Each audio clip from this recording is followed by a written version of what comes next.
밤 이렇게 시간이 안 가는지 정말 버스 안에서 going 이불 속에서 going 은 언제나 너에게 going. Assalamualaikum warahmatullahi wabarakatuh.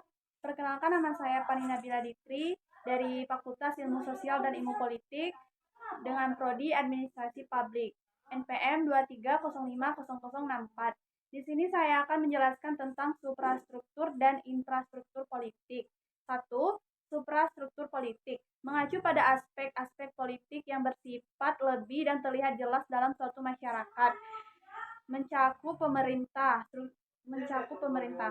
Suprastruktur politik melibatkan struktur pemerintah suatu negara seperti bentuk pemerintahan, pembagian kekuasaan antara eksekutif, legislatif, dan yudikatif.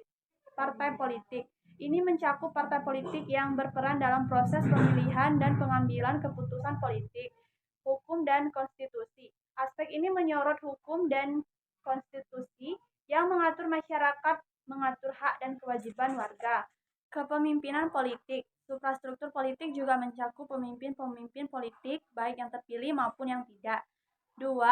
Infrastruktur politik merujuk pada aspek-aspek politik yang mendasari dan mendukung suprastruktur politik. Ini mencakup 1. Budaya politik. Ini merujuk pada nilai-nilai, norma-norma, dan keyakinan politik yang ada dalam masyarakat. 2. Kelompok kepentingan seperti serikat pekerja, kelompok advokasi atau organisasi. 3. Opini publik. Ini melibatkan pandangan atau referensi masyarakat terhadap berbagai isu politik. 4. Ekonomi. Aspek ekonomi juga termasuk dalam infrastruktur politik karena sistem ekonomi suatu negara dapat mempengaruhi kebijakan politik.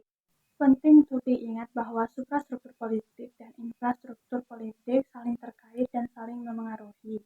Suprastruktur politik mempengaruhi oleh kondisi dalam infrastruktur politik, sedangkan infrastruktur politik memengaruhi cara suprastruktur politik beroperasi. Dengan memahami kedua konsep ini, kita dapat lebih baik mengenali dinamika politik dalam suatu masyarakat. Berikut adalah contoh dari suprastruktur politik. 1. Sistem pemerintahan. 2. Partai politik. 3. Hukum dan konstitusi. 4. Kepemimpinan politik. Dan contoh dari infrastruktur politik adalah 1.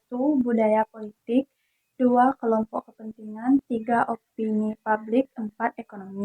Itulah contoh-contoh yang menggambarkan perbedaan antara suprastruktur politik dan infrastruktur politik yang mencakup struktur pemerintahan dan partai politik, dan infrastruktur politik yang melibatkan budaya politik, kelompok kepentingan, dan opini publik. Sekian dari saya akhiri. Wassalamualaikum warahmatullahi wabarakatuh.